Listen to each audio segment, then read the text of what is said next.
ধানের শীষে এই যে বর্তমান জামাতের যে আমি উনিও ধানের শীষ নিয়ে নির্বাচন করেছিল 18 সালে। তা বিএনপি 6টা আসন নিয়ে কিন্তু 23 সাল পর্যন্ত সংসদে ছিল, 23 সাল পর্যন্ত সংসদে ছিল।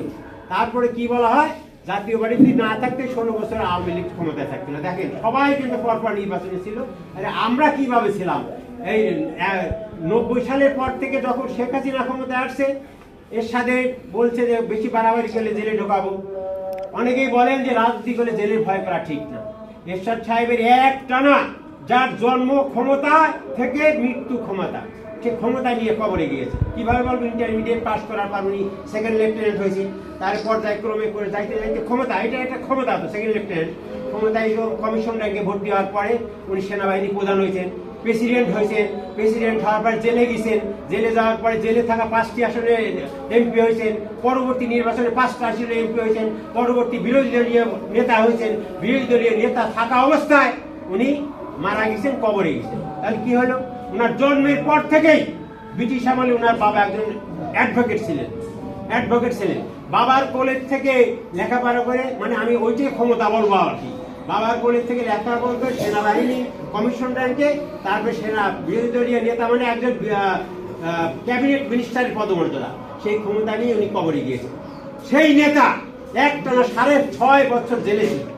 তারপরে বৃদ্ধকালে যদি আবার জেলে ভয় দেখানো হয় যে আপনি বেশি যদি কথাবার্তা বলেন সরকারি বিরুদ্ধে, আমি সরকার, আমার বিরুদ্ধে বেশি কথা বললে কিন্তু আবার জেলে ঢুকাবো, তার তো একটু ভয় থাকারই কথা।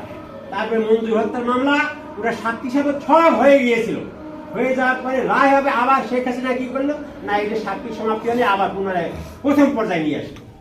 কিভাবে তাকে ফাঁসি দেওয়ার জন্য, ফাঁসির ভয় দেখায় এইভাবে করা হয়েছে আমাদের নেতাকে। তাই আমি যে আমি এক সময় নাই আদান করে যাবে, আসিফ নজরুলের একটা বক্তৃতা আপনি যদি আমি আপনাদের শোনাইতে পারতাম। হ্যাঁ, উনি আসিফ নজরুল পর্যন্ত বলছে যে এরশাদ সাহেব ছিল একটা শিকলবন্দি রাজনীতিবিদ, সে সঠিক কথা বলতে পারে নাই, যে যখন ক্ষমতায় আসছে সেই তাকে ব্যবহার করার চেষ্টা করছে, ভয় দেখায়। আসিফ নজরুলের বক্তৃতা আমার ভিডিও করা আছে। তারপরে এই যে ভিপি নূর, সেও একদিন বক্তৃতা বলেছে যে এরশাদ সাহেব এই 9 বছরে এই দেশের যে উন্নয়ন হয়েছে, কোন সরকার এই উন্নয়ন করতে পারেনি। নূরের বক্তৃতা আমি সময় থেকে আমার ভিডিওতে মধ্যে সবকিছু আছে। কয়েকদিন আগে আসিফ নজরুল বলেছে এরশাদ সাহেবের 9 বছরে 23 জন লোক খুন হয়েছিল, অথবা 40 জনের উপরে নয়, ঠিক এইভাবে বলেছে। আর এই সরকার, যে সরকার চলে গেল, তার এক সপ্তাহে 1000 লোকের উপরে বেশি খুন হয়েছে, তার বেশিরভাগই ছাত্র, উদীয়মান ছাত্র। তারা কাদেরকে আমরা স্বৈরাচার বলবো?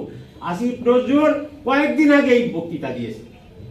সেই দিনই বলবো যে যারা বলে এই শত্রুতা বশত বলে জাতীয় পার্টিকে দমায় রাখার জন্য বলে, আসলে জাতীয় পার্টি এই দেশের জন্য কেউ যা করেছে, আমাদের নেতা এরশাদ সাহেব যা করেছে, এইভাবে কেউ করতে পারে। আমি এখন আসি 24 সালে নির্বাচন, 24 সালে নির্বাচন আপনারা দেখেন, 24 সালে আমাদের দল নির্বাচনে আসবে।